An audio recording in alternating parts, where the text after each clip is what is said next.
And you got to remember, I was very young.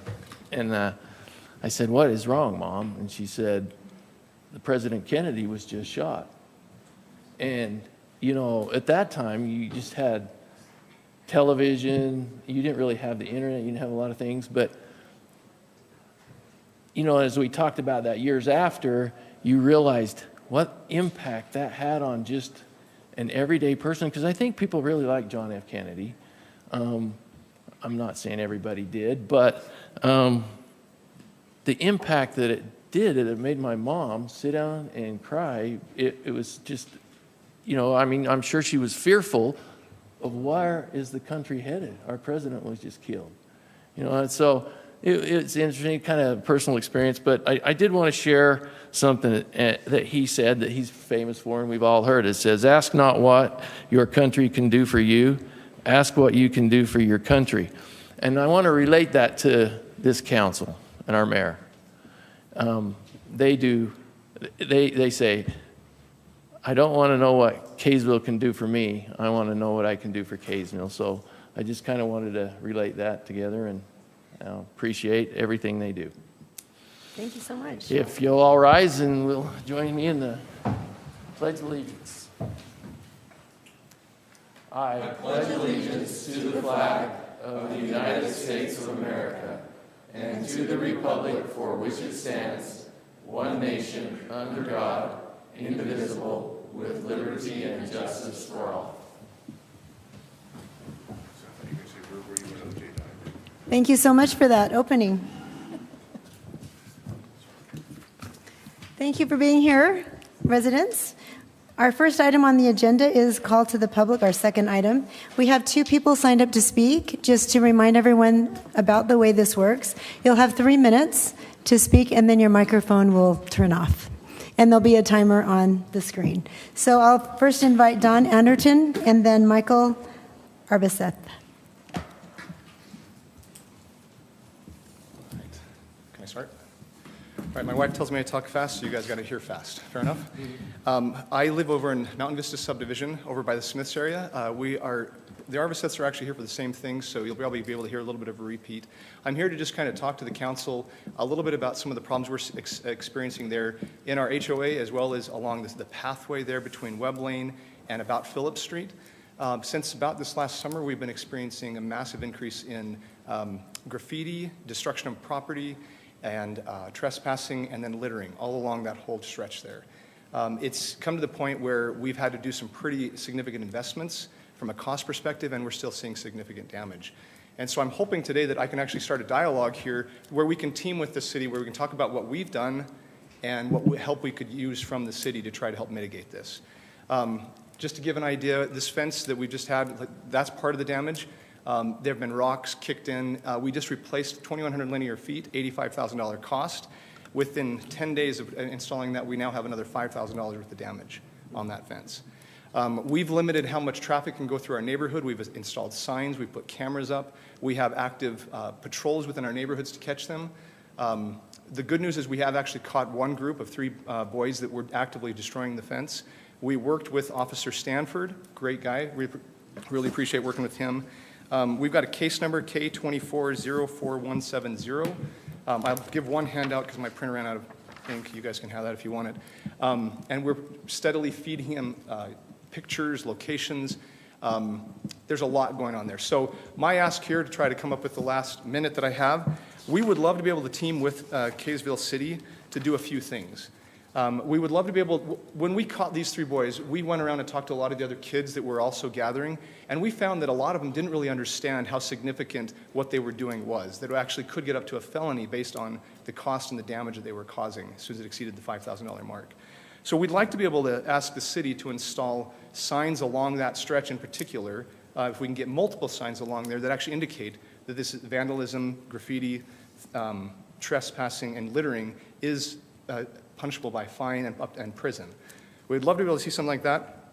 There are currently old metal railroad fixtures and signs. I know of at least 5 on the stretch between Webb and 200 North that get graffiti repeatedly. I've had to clean off multiple times. We'd love to just get them removed. If the city can go in and get rid of those metal fixtures, that'd be great. To help with the garbage problem, we walk through there about daily and weekly to clean up the garbage. Just some garbage cans that are serviced would be wonderful to see on that stretch. And then on a long-term basis, we'd like to be able to see if we can add some plants. We can provide the watering if the city can help us put plants in along the fence area where there is no plants. And then if long-term, if we get some of the larger rocks removed and mulch replaced, we'd appreciate it. Thank you very much. Do you guys want this at all? Yeah, pass it around. Yes. Or you can email it. Yeah, leave your contact information for us. Okay, you did? Okay, perfect. That's good. Thank you.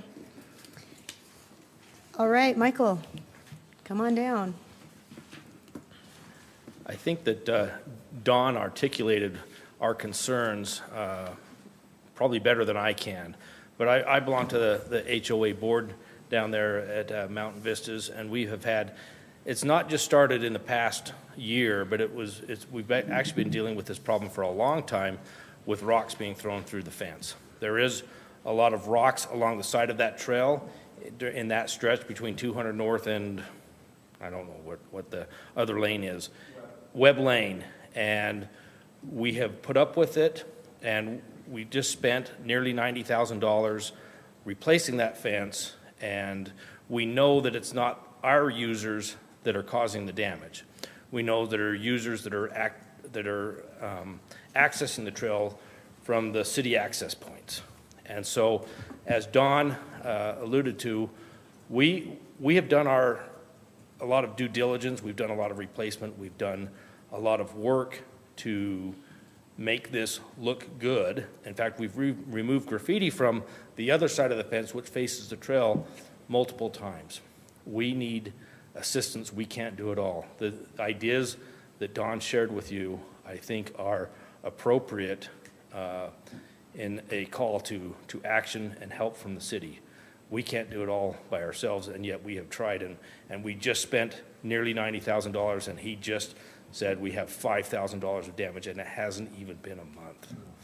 We thought about installing a different type of fence, but the cost to that type of fence was $100,000 more than this fence, which we didn't anticipate would be damaged so quickly, and we thought we will not have $100,000 worth of damages over the next 20 years, and yet in less than a month we've got $5,000.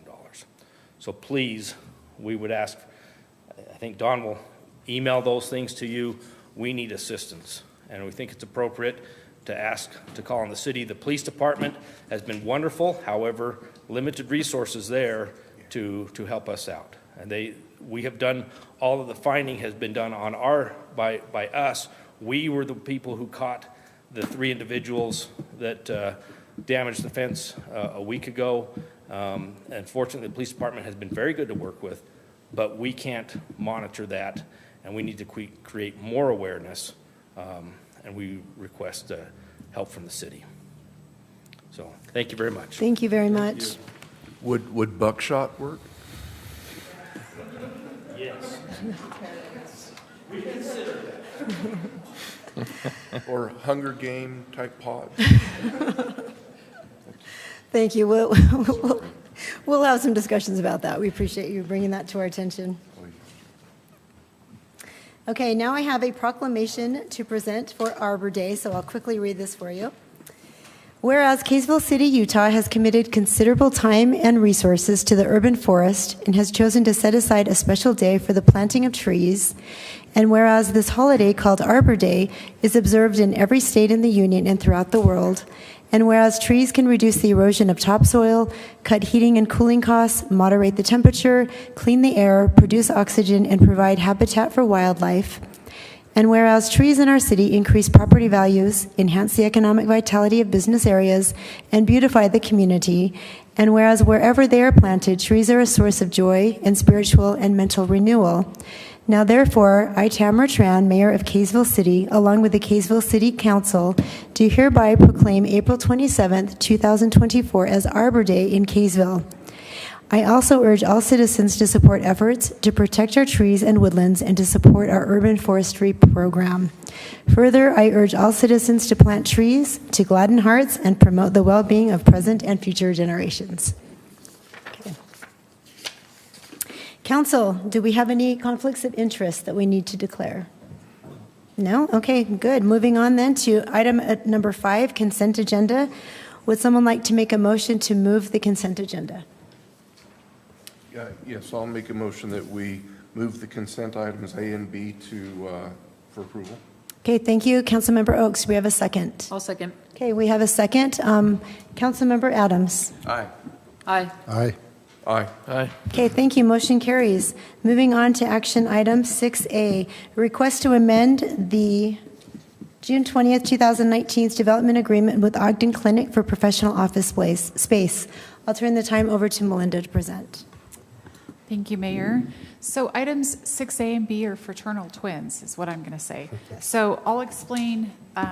They really do come in a package deal, but we'll just go through and explain that. So we received a rezone request from Ogden Clinic to rezone property that is south of where they are constructing the clinic at this time. And they, we do have the applicants here this evening that can give you more details, but they had made several attempts to sell the property, and I had a lot of calls from users looking at various things, and they finally just determined that the property just is not that well suited for commercial uses. So they submitted a rezone request, and because the original rezone in 2019 incorporated a development agreement, if the council wishes to amend or to approve the rezone, we have to amend the development agreement to take that south parcel out. So, like I said, there's a variety of reasons that back acre just does not work well for commercial. And part of that is that there's no frontage. There's also quite a bit of fall between the two, between 200 North and the south part of that property. And the extension of utilities would be costly. And then at this point, they're so far down with their project that if they were to sell, you'd have to cut the asphalt to extend utilities. So that's really the gist of why this is before us this evening. And we have an approximate address on this parcel. So both parcels have never been through a subdivision, so they're a lot of record. So it's approximately 1325 West, 200 North. This is just an aerial view of the property, again, just south of where the clinic is and west of Flint Street. So when we look at a rezone, you guys are used to looking at, or the council's used to looking at this, but we want to consider what's being, the uses that surround the property. So you can see there's a variety of uses. The purple up there is where Smith's Marketplace is. This is what would remain general commercial if the rezone goes through, and then this would be rezoned to this RA and match the neighboring properties to the east. We also like to look at our future land use map, our general plan, to see if the rezone is supported. This is kind of an odd duck. Most of the time, cities don't rezone commercial property to residential. The future land use map actually shows that this would be single family, which is this yellow over here, although I tend to think that that was probably a mistake with the general plan, that they just took the frontage and maybe not that rear lot to add in. But nonetheless, this is what the future land use map says. So this does support the rezone.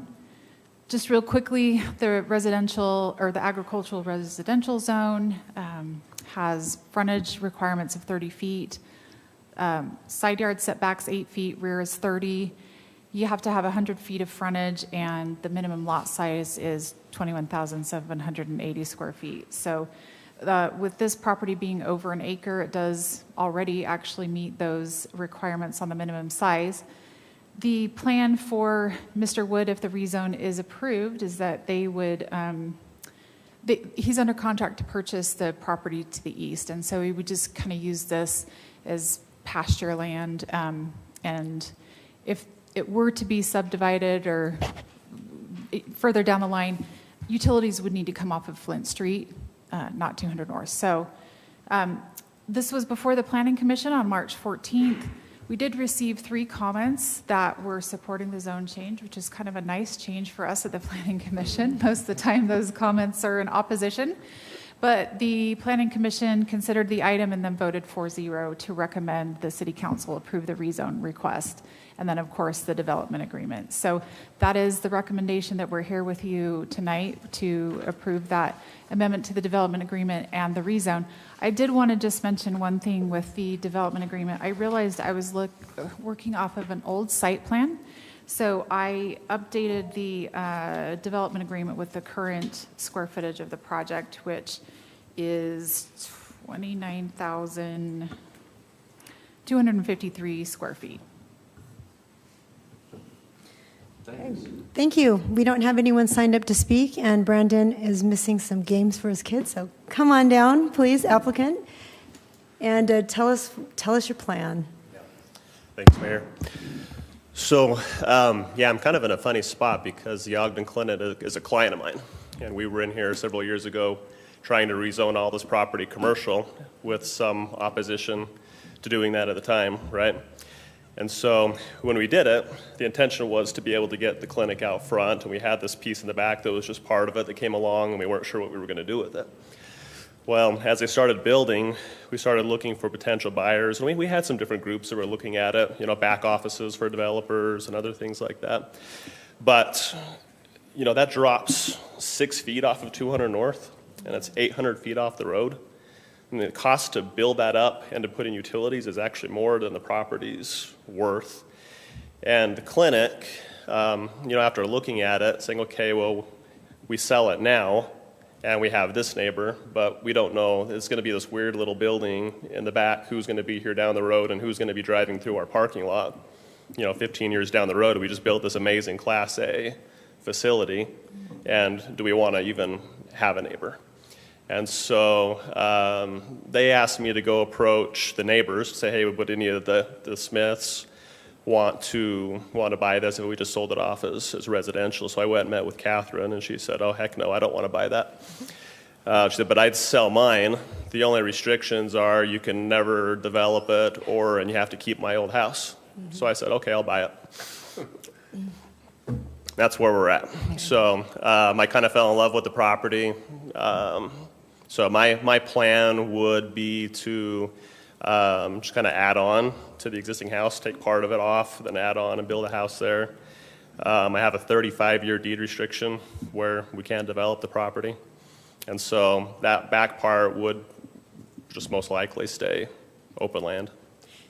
So you say you can't develop the front property, but nothing restricts you from developing that property if you brought utilities off of Flint No, into my it, right? deed restriction with It covers Catherine both? encumbers the Ogden Oh, Clinic it does? property as well. How can she do, okay. Because we negotiated that. Okay, Yeah, okay, I agreed to okay, it. Yeah. okay, all right. Yeah, That's I interesting. agreed to it. It's part of the, it's fair. And Okay. Catherine's amazing, and she wants to preserve open space and wants Right. to preserve some part of history. It's part of her legacy, and she's treating me fairly in exchange for that accommodation. And Awesome. so it's a win-win, I think, for everybody. Okay, Yeah. so, yeah, okay, council, any questions for Mr. Wood? No? Okay, I have a comment. oh, yes, Well, with it being Arbor Day, or our declaration, that's a great place to plant some beautiful trees. Yes. And so, but I think this sounds like a great plan moving forward. Yeah, So. there's actually a lot of really cool trees There are on the some. site. In fact, I spent this morning with an architect trying to figure out how to keep a tree that's going to be in the middle of my driveway that I really like. So, yeah, the trees are what makes it really a cool property. Excellent. Yeah, awesome. All right, any other questions, comments? All right, thank you. thank you. Are we ready for a motion? I'll make a motion. Okay, And we have to do separate motions, correct?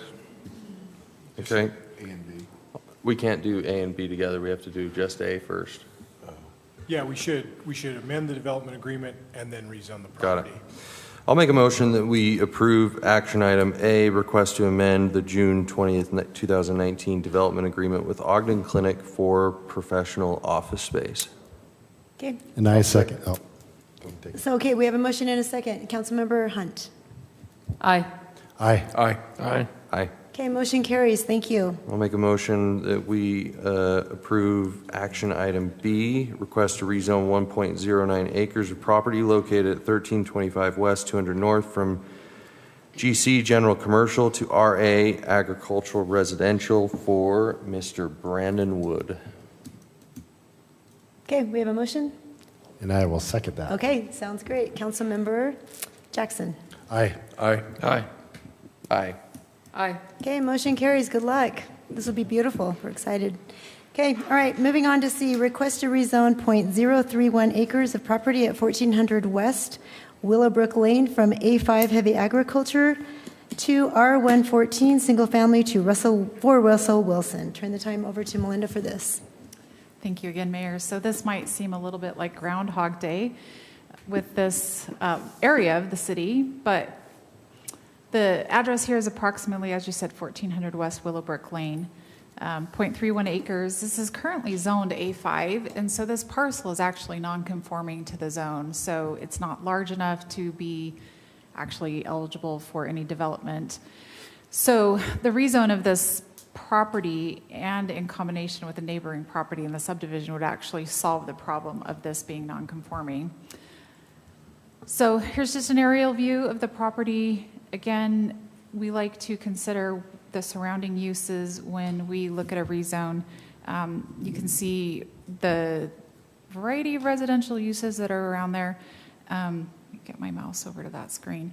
So this property right here, this 7+ acres, was rezoned by the council in February. So the Webster family then has agreed to sell this property to Symphony Homes, and Symphony Homes is the owner of this little triangular parcel. So if this is approved,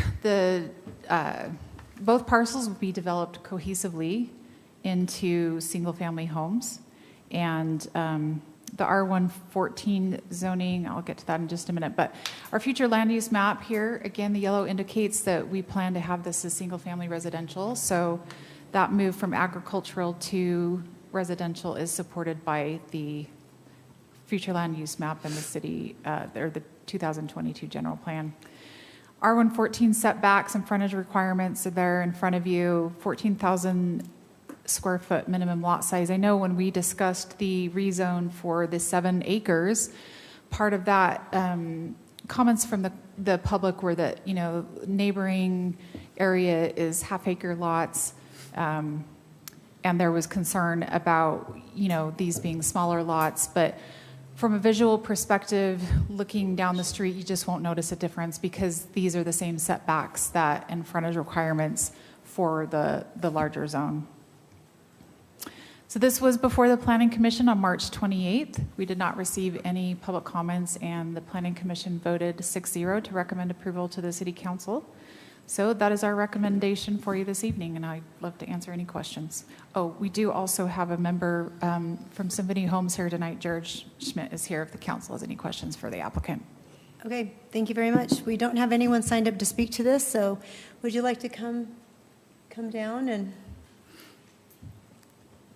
Council, do we have any questions or comments about this? Do you want to tell us a little bit about? Sure, I think she did a great She job did a great summarizing it, okay. so mostly leave it up for questions, but yeah, like she said, it's been about 2 or 3 years, some haircuts in the middle. Jealous. So, no, it's all good. Jealous. Oh, yeah. Mike, yes, for sure. Any comments or questions? Yeah, I have a Councilmember question. Jackson, sure. Yeah, so if we move forward with this, like how many lots do you plan to put in that space? The anticipation is 16 lots 16 would fit in lots. there. And And then- we've kind of started to map it out, but obviously had to wait until the rezone was finished up there. Okay, and the 16 lots, like about how large will each lot be? It varies significantly. You could see the shape of the property doesn't really lend itself to a even grid. So it's a wide variety. I think maybe 1 or 2 get close to that minimum 90-foot width and then have plenty of depth on them. But then the rest of them, we're trying to do, Symphony Homes did the Mountain Vistas neighborhood to the east. Right. We also did the Preserve, which is just stone's throw up the road. We plan to have this larger lots than both of those slightly. Okay. And just improve on kind of a high-end product that we like to build, so. Excellent. Okay, thank you very much. Any other, Councilmember Hunt.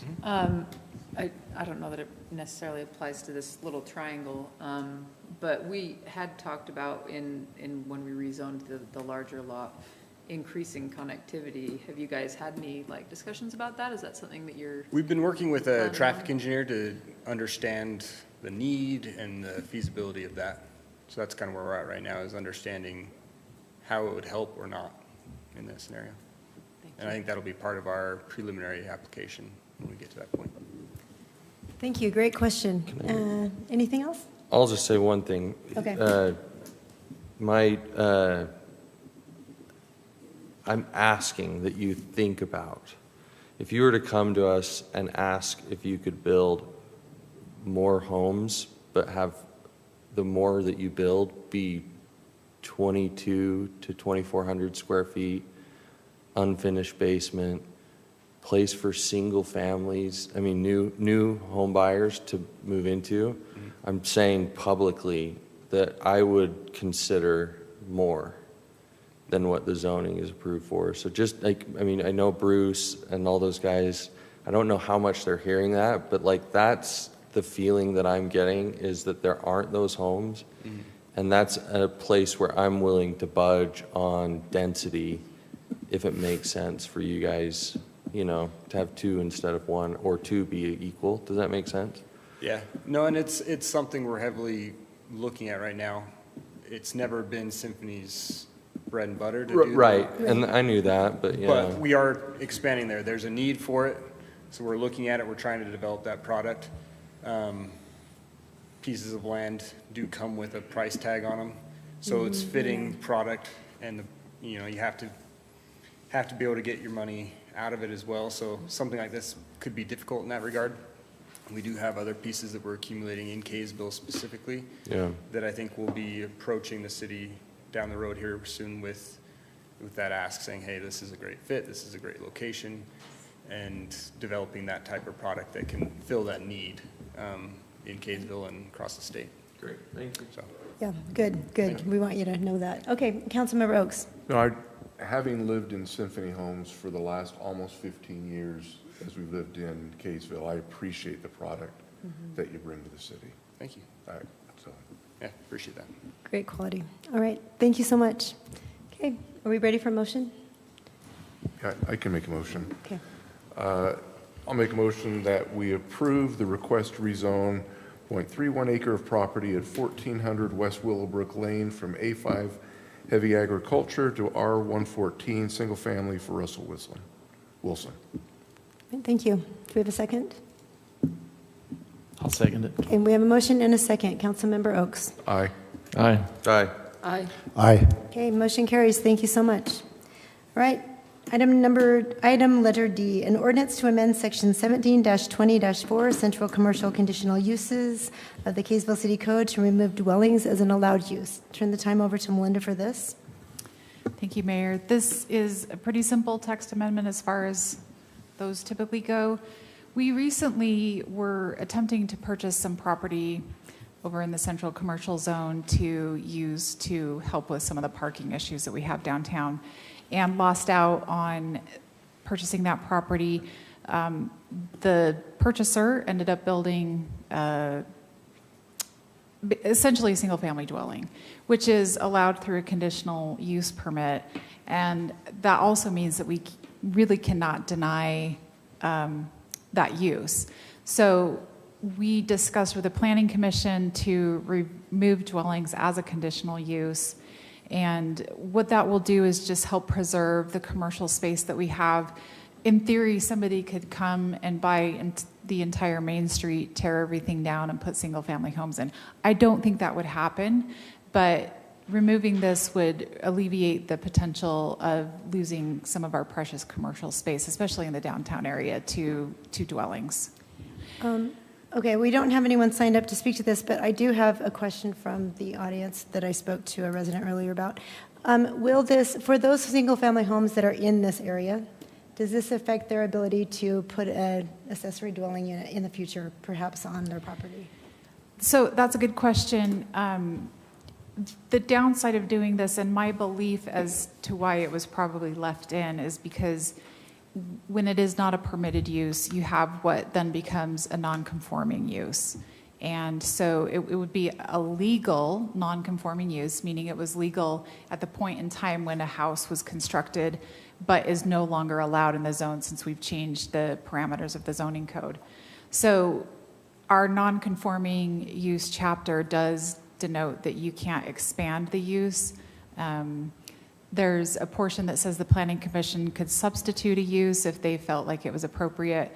But I would include adding an accessory building to, and this would actually be a good question for Mr. Mills, but I would include adding an accessory building to a dwelling as expanding the current use. And what that does is really just help us keep the long-term vision of having commercial, and it prevents those uses from being expanded, which then in the long run decreases your potential for redevelopment. It's more costly to tear down new buildings, those types of things. So that is a downside of this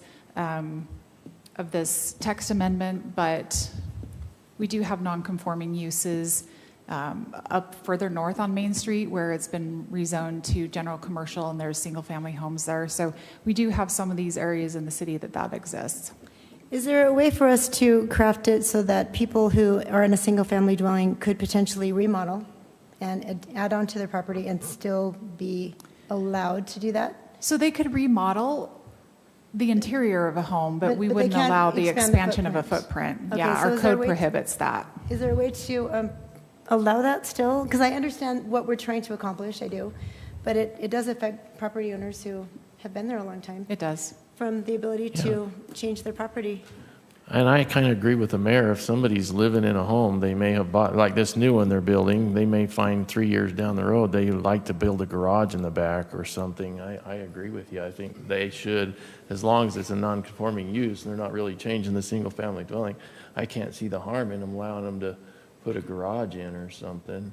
We're not letting them do a duplex or anything, but we're saying. Yeah, I think that would be allowed. A garage would be allowed. The garage is not expanding it's expanding the footprint, but not the use. Okay. I think if we're talking about an accessory dwelling unit, you're now talking about having two families in that home, and that would be an expansion of the use.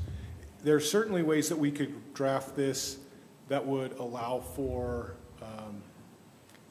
existing homes in this zone as of today to have the ability to add accessory dwelling units, or Not dwells, just accessory, like a garage, detached garages or sheds over 200 square feet or those types of things. We could certainly write something, and if you wanted to table this, we could bring it back and add that in. I mean, I think if they wanted to add on to their kitchen or their family room or something, they should be able to do that. I do so too. If they're in existence. So if that would be my recommendation. Do we have if a we could- map showing the central commercial that encompasses the residential that you can see underneath it, so we can kind of get an idea how many houses are actually in there? A lot of these houses too would be affected by what's over on Main Street, after 200 North, all the way down, there's all those houses got changed. Yeah, and there's a lot of them that are going to hand them down to their kids, and they want to be able to, if they need to add on to the kitchen or put in a garage, they should be able to. And like you say, we're not really changing the use. Is it all the ones in red there? Central. So, and you could also, a resident could ask for a rezone. So the central commercial, hold on, is this area right here, this kind of lighter pink. So, we have, like over here where the RT zone meets with the central commercial, only the frontage of those blocks were included in the zone change. So, these are single family homes right here. We just actually did have a gentleman come in and wanted to put an accessory building on the site, and he got a building permit in, so that shouldn't be an issue for him. But So there are, I think, a handful of homes that this would impact, right? We do have this house down here on the corner, and then I think there's 1, 2, 3, 4, maybe 4 or 5 homes that would impact. I know. I'm wrong, but isn't there more of the central commercial down the road, or what is that, just general commercial? Yeah, so general commercial is this darker red. Oh, okay. So the central commercial just really is kind of that frontage along Main Street and then the south intersection of 200 North and Main. And I want to say that portion there from Center Street to 100 North on 100 West, in my career of being here, I've had them redo a lot of those houses and add garages and actually have done a lot of improvements to them. And I don't think I'd hate to have to restrict them because they have fairly decent lots, some of them. And I'd hate to restrict them from being able to do something to their own home. I agree. So there's a workaround for that? Yeah. Okay. Do we need to make a motion to continue? Or do you table? I think we would make a motion to table it. Yeah, probably Okay. make a motion to table it for the next meeting, and I don't see that this is a substantive change that Ms. Greenwood and I would have to spend a lot of time on. I think we could have something back to you by next meeting. Okay, do you have clear direction I think so. from us? You want to allow accessory buildings, but not additional dwelling units. Correct. And yeah, additions, we- in we- addition we- to the home? Right. Okay. We want property owners to be able to do what they could do in a residential zone to their property. So essentially, we would prohibit the demolition and reconstruction of an existing building or the construction of a new dwelling.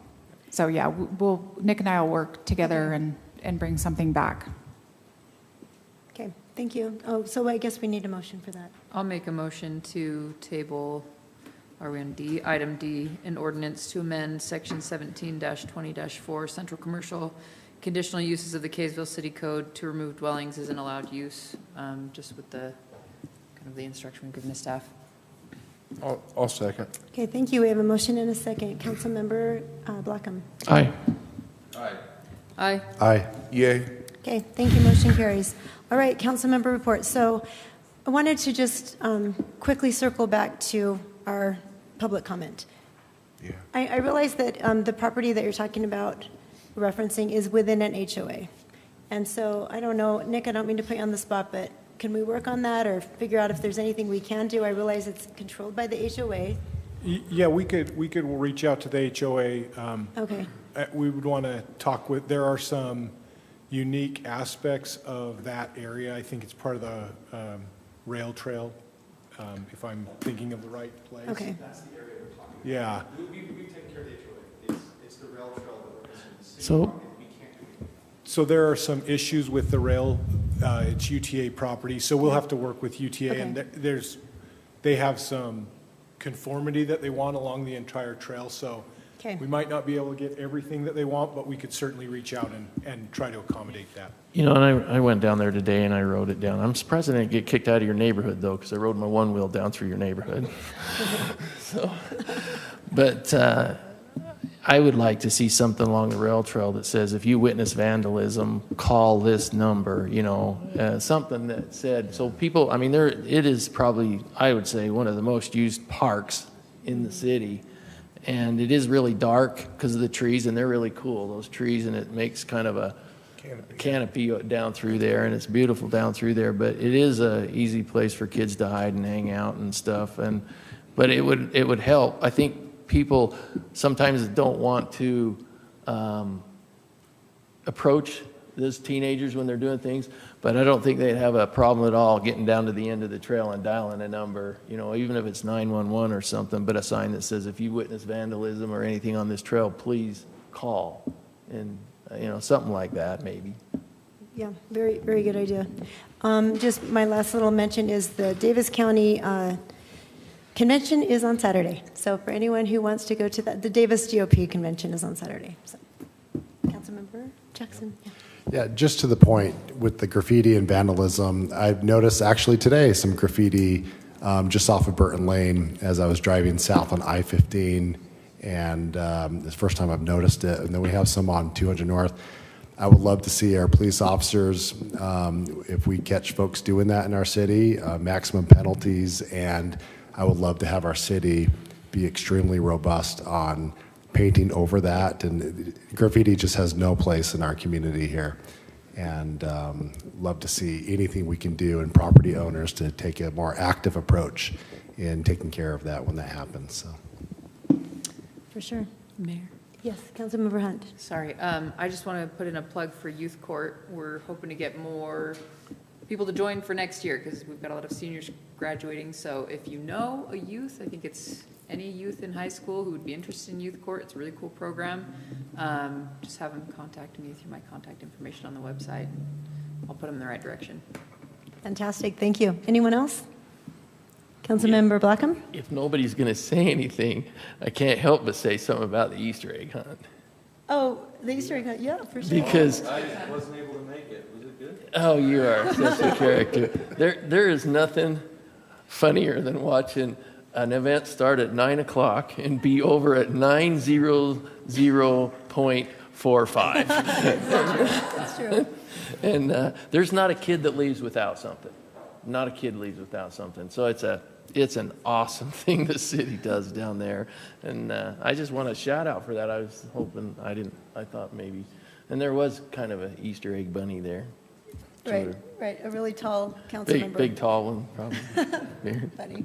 I talked to the Easter egg bunny, and one of the things that was so cool about that for them that were in there is how many kids ran and hugged the Easter bunny. And I mean, it was just like I was weeping. I mean, it touched me. Like I wanted to tell every single kid, "I love you," because I think there's a lot of kids too that's their Easter. Mm-hmm. And yeah, it's a cool experience to have. And now I understand why they do it at Disneyland. I think I get it, but it's hot. It's hot as hell in there. I'm going to get 5 emails. Thank you, John. Yeah, you're welcome. Okay. All right. Well, thank you. Oh, yes, Councilmember Oaks. No, you're now going to go to council member reports, right? Yeah, that's where we're at. Sorry. Yes, that's where we're at. That's where we were at. Those sound like comments. Oh, okay. Well, reports, comments, feedback. So, except for Abby's. So. No, I just have 2 things. One, on Tuesday we had the monthly small business meeting, and we had like 13 small businesses from Kaysville there. Mindy does a superb job of those meetings, and you're seeing the interaction between some of the small businesses here in Kaysville, and some of them there first time, some of them been there multiple times, but it's their work together. And I guess I'll say a shout out to is it the first Saturday of every month? They're having, from like 4 to 8, they have a little festival over at Heritage Park. They'll be starting the first one in May. And then the second thing I had was last night we had our presentations for RAMP. And this is our 3rd year for RAMP. And we had 8 presenters yesterday. And just to be able to see, and I was sort of iffy on the program when it was presented and, before we were on council, but I'm so happy to see how it has affected the city, with the Wilderness Park, with the parking lot up there, and the soon-to-be finished basketball courts, refinished basketball courts sort of at Barnes Park. It just a lot of good for the city, and it stays in Kaysville. So just, again, we'll see that. We'll have another meeting in a couple weeks, and then we'll present the recommendations to the council before the budget. But anyways.